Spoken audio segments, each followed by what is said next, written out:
नमस्कार, मैं हूं आपके साथ सायरा चौहान। विदेश की खबरें आप देख रहे हैं और ह्यूस्टन से लाइव बुलेटिन लेकर एक बार फिर मैं आपके सामने हाजिर हूं। बात करेंगे मिडिल ईस्ट जंग की, जो और भी ज्यादा भयानक होती जा रही है। ये तनाव लगातार बढ़ता जा रहा है अमेरिका और ईरान के बीच में, और उस बीच रूस ईरान की मदद करेगा। अब सवाल ये किया जा रहा है, क्या इसके बाद अमेरिका की मुश्किलें और भी ज्यादा बढ़ सकती हैं? और वहीं दूसरी तरफ अमेरिका के प्रेसिडेंट डोनाल्ड ट्रंप ने एक मैप जारी किया है, और इस मैप को लेकर स्ट्रेट ऑफ हॉर्मुज पर तनाव और भी ज्यादा बढ़ चुका है अमेरिका और ईरान के बीच में। और वहीं दूसरी तरफ तनाव भारत और पाकिस्तान के बीच में भी है, सिंधु जल संधि को लेकर। अमेरिका और ईरान के बीच तनाव और इसका असर खाड़ी देशों पर। जी हां, और ये असर अब खतरनाक मोड़ पर नजर आ रहा है। खाड़ी देशों में चिंता बढ़ती जा रही है सुरक्षा को लेकर। अमेरिका सैन्य तैयारियां कर रहा है, ईरान झुकने को तैयार नहीं है, और इस बीच एंट्री हो जाती है रूस की। जी हां, रूस के कथित हथियारों की मदद करने की बात के बाद अब अमेरिका की चिंता बढ़ गई है। दुबई समेत जो तमाम खाड़ी देश हैं, वहां पर सुरक्षा को लेकर अलर्ट जारी किया गया है। सवाल कई हैं, आखिर इस युद्ध का रुख कहां पर है? आखिर इस युद्ध में कौन जीतने वाला है? इस युद्ध में पुतिन की एंट्री के बाद अमेरिका की चिंता किस तरीके से अब बढ़ चुकी है, आइए देखते हैं इस रिपोर्ट के जरिए। ईरानी डायनामाइट से दहल गए दुश्मन, होर्मुज में ट्रंप का 1000 टन बम, टेंशन बढ़ी, दुबई में अलर्ट, समंदर में मचने वाली है सनसनी। युद्ध के सीन से इजराइल आउट हुआ तो यूएई की एंट्री हो गई। खाड़ी युद्ध में ट्रंप के साइलेंट होते ही पुतिन ने बड़ा गेम कर दिया। ये युद्ध हर दिन नए मोड़ ले रहा है। जहां कभी अमेरिका हावी था, अब ईरान अपनी मनमानी कर रहा है। ईरान ने धमकी दी है कि ट्रंप ने 12 दिन के युद्ध के बाद बार बार धोखा दिया है। उसे अब ईरान बर्दाश्त नहीं करने वाला है। ट्रंप का खतरनाक जंगी बेड़ा ईरान की तरफ तेजी से आगे बढ़ रहा है। यूएसएस जॉर्ज वॉशिंगटन के टेक्स तनादन जंगी जैक है। ये वॉर ट्रेलर अमेरिका ने संयुक्त अरब अमीरात पर मिसाइल हमले के बाद रिलीज किया है। ट्रंप फोर्स का इस वक्त दिमाग बहुत ज्यादा खराब हो रखा है। जंगी पेड़ों से टेक ऑफ करते जंगी जैन की आग ट्रंप के गुस्से को बयां कर रही है, क्योंकि ईरान की तरफ से मिल रहे चैलेंज का कोई जवाब अमेरिका सेना नहीं दे पा रही है। ऊपर से प्रेसिडेंट ट्रंप ने ईरान पर एक्शन लेने में ज्यादा टाइम ले लिया है कि अब अमेरिकी कैंप में टेंशन बढ़ने लगी है। उधर ईरान ने अमेरिका से जमीनी युद्ध की फुल प्रूफ तैयारी का ऐलान कर दिया है। IRGC राजनीतिक ब्यूरो के चीफ ब्रिगेडियर जनरल येदुल्ला जवानी ने ऐलान किया कि उनकी सेनाएं अमेरिका से ग्राउंड पर टकराने के लिए रेडी हैं। IRGC प्रवक्ता हुसैन महबी ने अमेरिका और उसके सहयोगी खाड़ी देशों के बुनियादी ढांचों जैसे एनर्जी नेटवर्क, पावर प्लांट और इंटरनेट से जुड़े सिस्टम को ईरान का अगला टारगेट बताया है। खाड़ी देशों को धमकी देने के साथ ही ईरान ने अपने खेमे में आने का न्योता भी दिया है। ईरान वॉर टीम को बड़ी बना रहा है, सुपर सॉलिड बना रहा है। ईरान के लिए फिलहाल विन विन सिचुएशन बनी हुई है, क्योंकि प्रेसिडेंट पुतिन भी अब खाड़ी युद्ध को लेकर सीरियस हो गए हैं। ईरान को अमेरिका से टकराने के लिए जितना गोला बारूद चाहिए, उसका इंतजाम पुतिन ने कर दिया है। रूस कैस्पियन सागर के रास्ते ईरान को विस्फोटक ड्रोन के पार्ट्स और गोला बारूद भेज रहा है। NBC न्यूज को मिले यूरोपीय सरकार के गुप्त दस्तावेजों के मुताबिक हथियार सप्लाई की डिटेल पता चली है। NBC को मिले यूरोपीय सरकार के एक आधिकारिक दस्तावेज से पुष्टि हुई है कि हथियार शिपमेंट्स में TAT ड्रोन के पार्ट्स और गोला बारूद शामिल है। सैटेलाइट तस्वीरों से भी मालूम पड़ता है कि रूस में भेजे गए शिपमेंट में बैलिस्टिक मिसाइल बनाने के लिए जरूरी पार्ट्स भी शामिल है। रिवोल्यूशनरी लड़ाकों के लिए रूस से भेजा गया हथियार रिटर्न गिफ्ट है। यह ट्रांसफर मॉस्को और तेहरान के बीच सैन्य संबंधों में बड़े बदलाव को दिखा रहा है। जहां पहले ईरान ने यूक्रेन युद्ध के लिए रूस को शाहीद टाइप के ड्रोन सप्लाई किए, वहीं अब रूस ईरान की पावर जस्ट डबल करने जा रहा है। ईरान के पास लड़ाकू ड्रोन का अच्छा खासा भंडार है। अब रूस की मदद से ईरानी मिसाइल के गोदाम भी फुल हो जाएंगे। इसके बाद ईरान को रोक पाना अमेरिका के लिए मुश्किल हो जाएगा। ईरान हथियारों का इंतजाम करने के साथ इमोशनल कार्ड भी आजमाने लगा है। इसका सिग्नल कासिम सुलेमानी की कब्र पर पहुंचे ईरानी संसद के स्पीकर कालिबा ने दिया है। कालिबाफ मुस्लिम देशों को एक साथ मिलकर अमेरिका से हिसाब लेने के लिए उकसा रहे हैं। ब्यूरो रिपोर्ट, हिंदी खबर। मिडिल ईस्ट तनाव के बीच दुनिया भर की नजरें स्ट्रेट ऑफ हॉर्मुज पर है।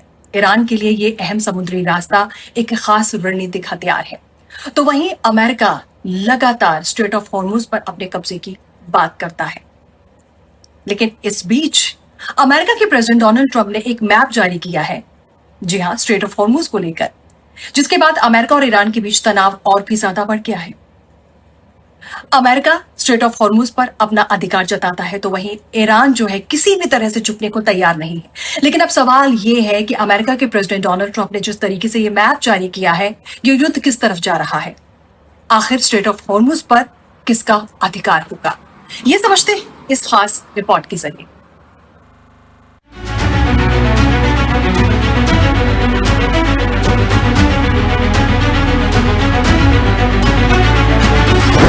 डोनाल्ड ट्रंप ने जारी किया नक्शा, हॉर्मुज स्ट्रेट पर किसका है कब्जा।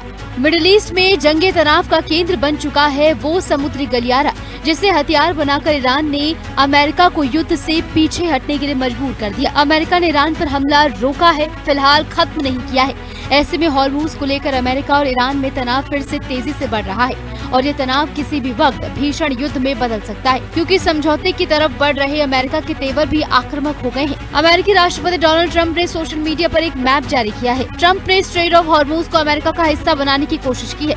इससे पहले ट्रंप ने दम भरा था कि ईरान को हराने के बाद हॉर्मुज को अमेरिका में शामिल कर लिया जाएगा। हॉर्मुज को लेकर डोनाल्ड ट्रंप लगातार ईरान को घेरते रहे हैं, मगर मैप के जरिए इसे अमेरिका का हिस्सा बताकर उन्होंने नए सिरे से जंग भड़काने का काम किया है। ईरान के साथ कोई बातचीत नहीं, न ही ऐसी कोई बातचीत तय है। नौसैनिक नाकेबंदी पूरी तरह से लागू रहेगी। हॉर्मुज स्ट्रेट खुला है और आवाजाही जारी है। माइंस को हटा दिया या नष्ट कर दिया गया। ट्रंप के इस दावे से मिडिल ईस्ट में जारी जंग शांत होने के बजाय और भड़कने की उम्मीद है। ट्रंप हॉर्मुज पर अपना कंट्रोल बता रहे हैं, लेकिन ईरान भी हॉर्मुज में पूरी ताकत से डटा है। वहीं ईरान के सुप्रीम लीडर के सलाहकार मोहसिन रेजाई ने अमेरिका पर तंज कसा। हॉर्मुज स्ट्रेट को खोलने में अमेरिका की नाकामी और इस पर अपना हक जताने के दावे के बीच अंतर वॉशिंगटन और स्ट्रेट के बीच की 7000 मील की दूरी से ज्यादा है। कुछ सपने हकीकत से बहुत दूर होते हैं। फारस की खाड़ी में पोस्ट अमेरिकन ऑर्डर में आपका स्वागत है। तेहरान के इस रुख से साफ है कि वो हॉर्मुज को लेकर अमेरिका के दबाव में नहीं आने वाले हैं। जरूरत पड़ने पर अपनी सैन्य ताकत दिखाने के लिए तैयार हैं। हॉर्मुज स्ट्रेट दुनिया का सबसे बड़ा एनर्जी कॉरिडोर है, जो फारस की खाड़ी, ओमान की खाड़ी को अरब सागर से जोड़ता है। दुनिया के कुल तेल आपूर्ति का एक बड़ा हिस्सा इसी रास्ते से होकर गुजरता है। फरवरी में जंग शुरू होने से ईरान ने इस रास्ते से गुजरने वाले इस जहाजों के लिए कई शर्तें लागू की हैं। यहाँ से गुजरने वाले जहाजों को ईरान से इजाजत लेनी पड़ती है और फीस देनी पड़ती है, जबकि अमेरिका और उसके सहयोगी ईरान इस कदम का विरोध कर रहे हैं। साथ ही अमेरिका ने नेवल ब्लॉकेड के जरिए अपना दबदबा कायम रखने की कोशिश की है। ऐसे में हॉर्मुज को लेकर फिर जंग का खतरा बढ़ गया है। ब्यूरो रिपोर्ट, हिंदी खबर। और वहीं ईरान की मिसाइल ताकत को लेकर एक बड़ा दावा किया जा रहा है। ईरान के एक वरिष्ठ मौलवी ने यह दावा किया है और इस दावे में कहा जा रहा है कि ईरान अब अपनी मिसाइलों की जो ताकत है उसको और भी ज्यादा इंक्रीज कर रहा है, बढ़ा रहा है। जी हाँ, 15,000 किलोमीटर तक मारक क्षमता बताई जा रही है। लेकिन क्या ये वाकई सच है? क्या इसके बाद अमेरिका की चिंता और भी ज्यादा बढ़ जाएगी? क्योंकि एक तरफ तो अमेरिका स्ट्रेट ऑफ हॉर्मुज को लेकर जिस तरीके से बयान दे रहा है और अमेरिका और ईरान के बीच जुबानी जंग देखने को मिल रही है, अमेरिका और ईरान के बीच तनाव और बढ़ रहा है। लेकिन वहीं दूसरी तरफ ईरान अपनी मिसाइल की ताकतों को बढ़ा रहा है। इसमें कितनी सच्चाई? आइए देखेंगे इस रिपोर्ट के जरिए।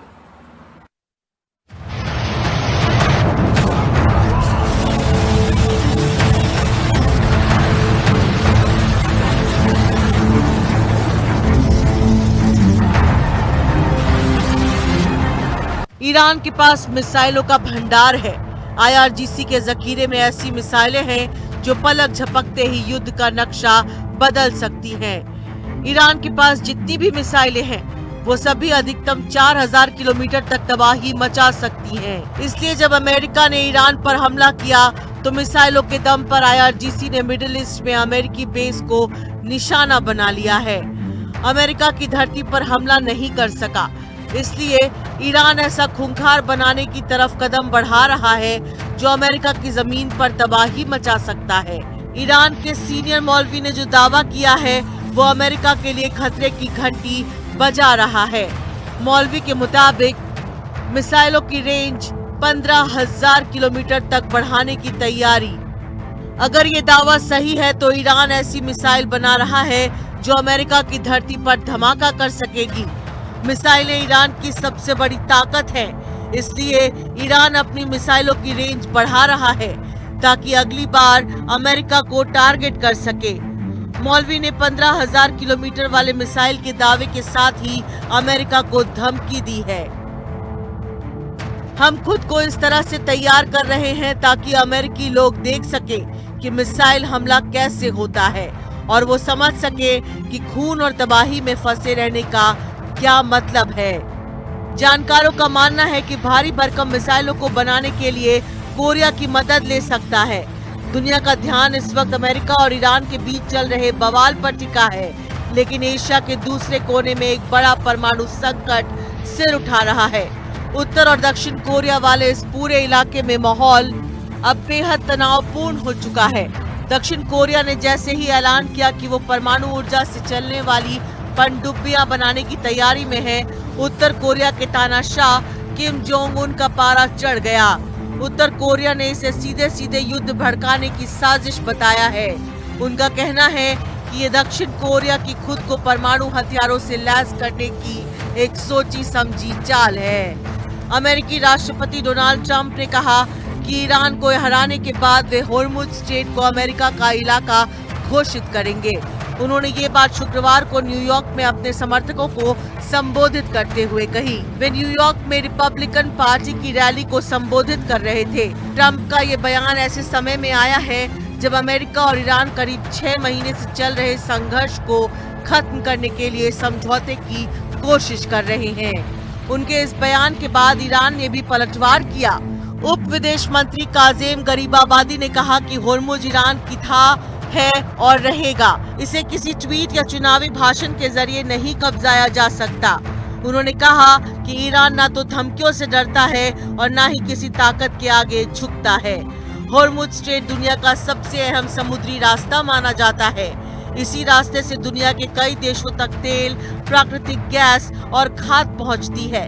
युद्ध शुरू होने से पहले दुनिया की करीब 20% तेल सप्लाई इसी रास्ते से गुजरती थी। ब्यूरो रिपोर्ट, हिंदी खबर।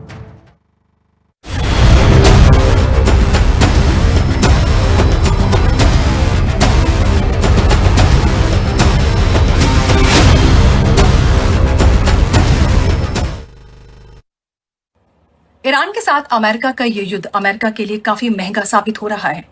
अमेरिका की सेना महंगे हथियारों का इस्तेमाल कर रही है। वॉशिंगटन पोस्ट ने अपनी एक रिपोर्ट जारी की है। इस रिपोर्ट में बताया गया है कि अमेरिका ने ईरान के खिलाफ जिन खास ड्रोन का इस्तेमाल किया है और जिस तरीके से ये ड्रोन बर्बाद हुए हैं, खत्म हुए हैं इस युद्ध में, ये जो लागत है बहुत ज्यादा है। अनुमान लगाया जा रहा है 1.3 अरब डॉलर का नुकसान हुआ है अमेरिका को। लेकिन अब सवाल यहां पर यह है कि ट्रंप प्रशासन के लिए ये जो युद्ध है, ये जो महंगा युद्ध है, किस तरीके से चैलेंजिंग हो सकता है। आइए देखें इस रिपोर्ट के जरिए।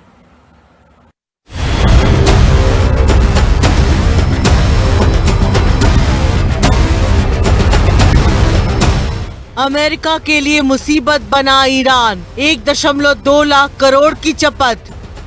अमेरिका ने गंवाई 1/4 ड्रोन फ्लीट, 45 MQ-9 रिपर तबाह। ईरान का युद्ध वाला लॉन्ग टर्म प्लान, अब क्या करेगा अमेरिका?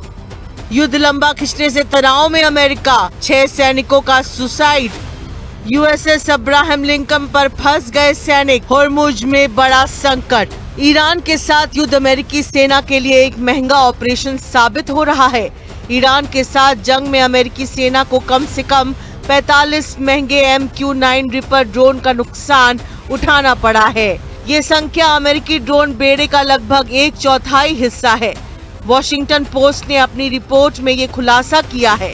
इस ड्रोन का इस्तेमाल अमेरिकी सेंट्रल कमांड होर्मुज जलडमरू मध्य के अहम शिपिंग रूट के आसपास बड़े पैमाने पर कर रही है। MQ-9 रिपर एक महंगा अमेरिकी ड्रोन है जिसका इस्तेमाल निगरानी और टारगेटेड हमलों के लिए किया जाता है।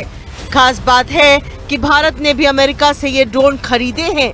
अखबार ने दावा किया है कि ईरान युद्ध में अमेरिका के कुल खोए रिपर ड्रोन की कीमत 1.3 अरब डॉलर से ज्यादा हो सकती है। इसके सेंसर और हथियारों के आधार पर हर एयरक्राफ्ट की कीमत $3 करोड़ से $5 करोड़ के बीच हो सकती है।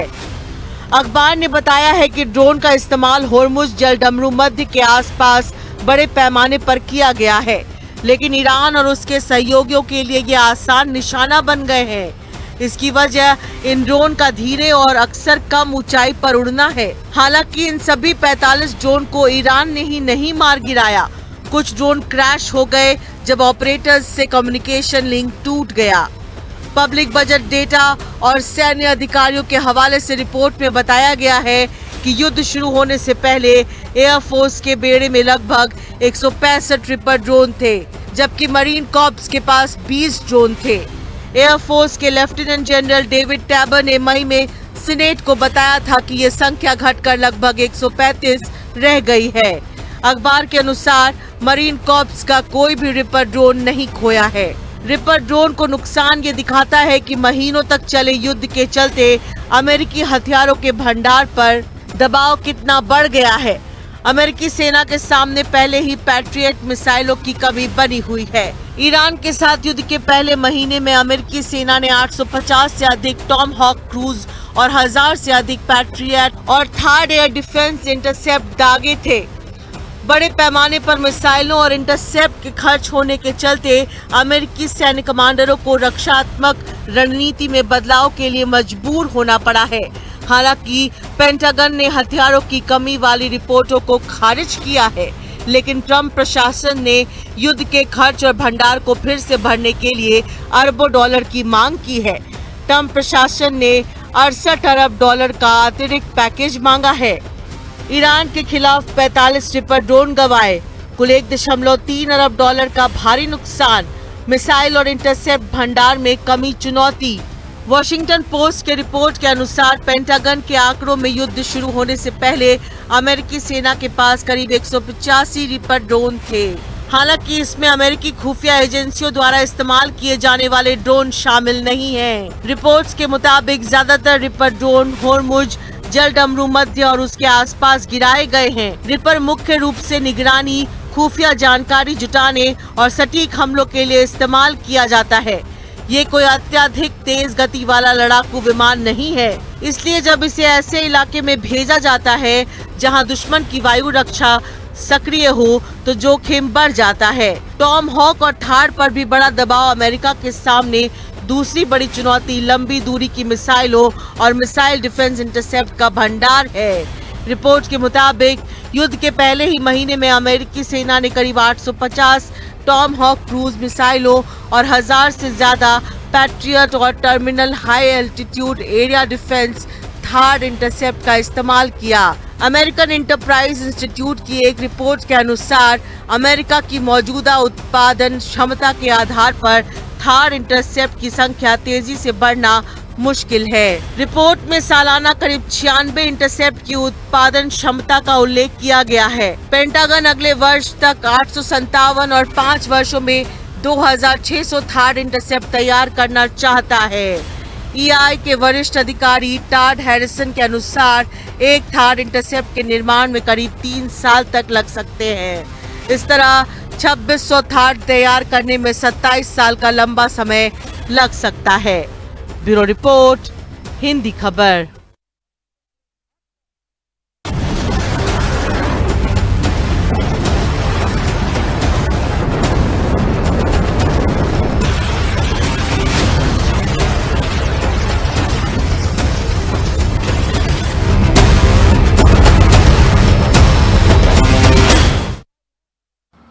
एक तरफ अमेरिका के लिए ईरान का यह युद्ध महंगा साबित हो रहा है, तो वहीं ईरान के खिलाफ अमेरिका का यह युद्ध लंबा खिंचता हुआ नजर आ रहा है। अब अमेरिका की युद्ध की रणनीति को लेकर कई सवाल किए जा रहे हैं। अमेरिका ने अरब सागर में यूएसएस अब्राहम लिंकन की वापसी की और उसकी जगह यूएसएस जॉर्ज वॉशिंगटन की तैनाती की, जिसके बाद अब कई सवाल किए जा रहे हैं। जी हाँ, कई सवाल खड़े हो चुके हैं। एक तरफ ये युद्ध काफी महंगा साबित हो रहा है अमेरिका के लिए, तो वहीं दूसरी तरफ ये युद्ध आखिर कब खत्म होगा, इसका जवाब किसी के पास नहीं है। अब सवाल ये भी उठता है कि क्या अमेरिका के प्रेसिडेंट डोनाल्ड ट्रंप को अमेरिका के अंदर ही कई चुनौतियों का सामना करना पड़ेगा इस युद्ध को लेकर।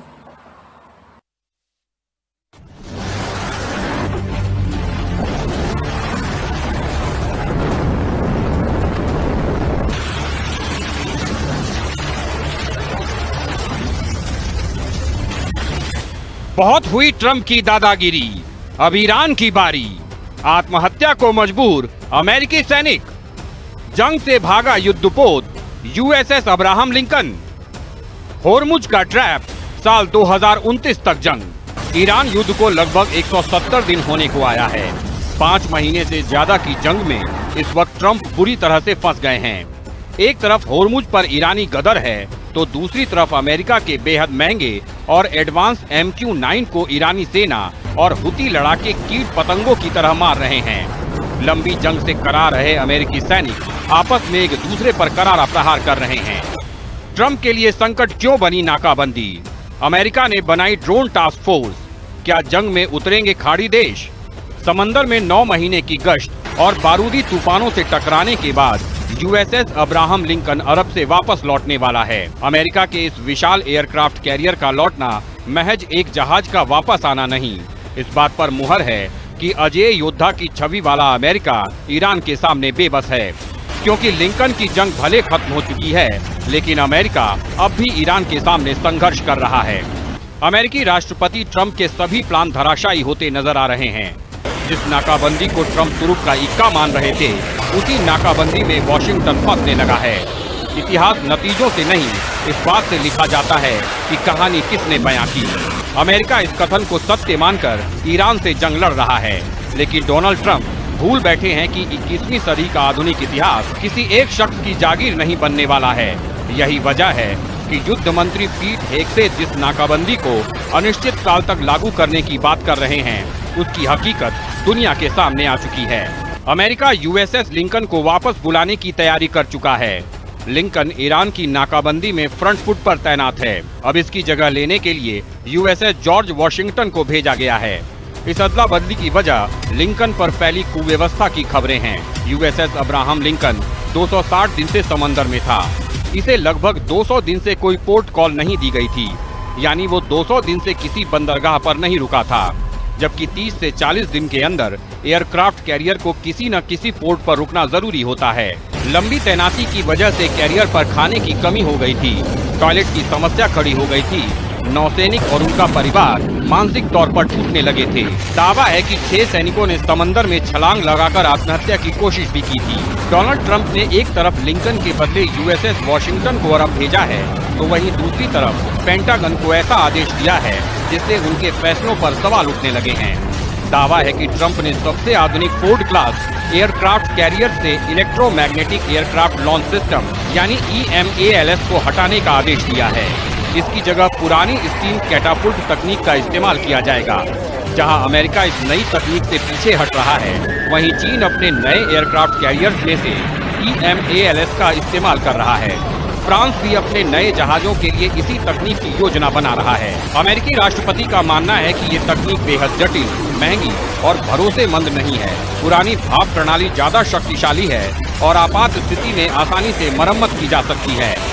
एक्सपर्ट्स ट्रंप के इस फैसले की वजह युद्ध के कारण बढ़ते सैन्य खर्च को मान रहे हैं। इसीलिए वो अब पुरानी तकनीक का इस्तेमाल चाहते हैं ताकि खर्चा कम हो और मरम्मत भी कम वक्त और सस्ते दाम में हो सके। दरअसल नाकाबंदी सिर्फ उसी देश के लिए भारी नहीं होती जिस पर लागू की जाती है, उस देश के लिए भी भारी होती है जो नाकाबंदी करता है। ये सच अमेरिका समझ चुका है। टास्क फोर्स फॉल्कन स्ट्राइक में अमेरिका अपने साथ सऊदी अरब, UAE, बहरीन, कतर, कुवैत और जॉर्डन को शामिल करना चाहता है। हाल ही में प्रिंस सलमान की सेंटर कॉम चीफ से मुलाकात भी हुई है। इस ड्रोन टास्क फोर्स की रीढ़ हवा से हमला करने वाले सुसाइड ड्रोन होंगे, लेकिन इसकी ताकत सिर्फ यहीं तक सीमित रहने वाली नहीं है। इसमें समुद्र की सतह पर तैरने वाले नेवल ड्रोन भी शामिल होंगे। इसके अलावा पानी के नीचे काम करने वाले अंडर वाटर ड्रोन यानी ड्रोन सबमरीन भी इस टास्क फोर्स का हिस्सा होंगी। खास बात यह है कि अमेरिका इसमें FPV ड्रोन को भी शामिल करने वाला है, जिनके जरिए आसानी से छोटे बम गिराए जा सकते हैं। ड्रोन टास्क फोर्स को बनाने की खास वजह अमेरिका का सस्ती ड्रोन तकनीक की तरफ रुख करना है, क्योंकि अमेरिका ईरान से जंग में 45 MQ-9 रीपर ड्रोन खो चुका है, जो रीपर ड्रोन की फ्लीट का 25% है। ब्यूरो रिपोर्ट, हिंदी खबर। आप देख रहे थे विदेश की खबरें। ह्यूस्टन से लाइव बुलेटिन में बस इतना ही। अगले शुक्रवार ठीक 5 बजे एक बार फिर मैं आपके सामने हाजिर हो जाऊंगी दुनिया भर की तमाम बड़ी खबरों लेकर। तब तक आप देखते रहें हिंदी खबर। अपना ख्याल रखें। नमस्कार।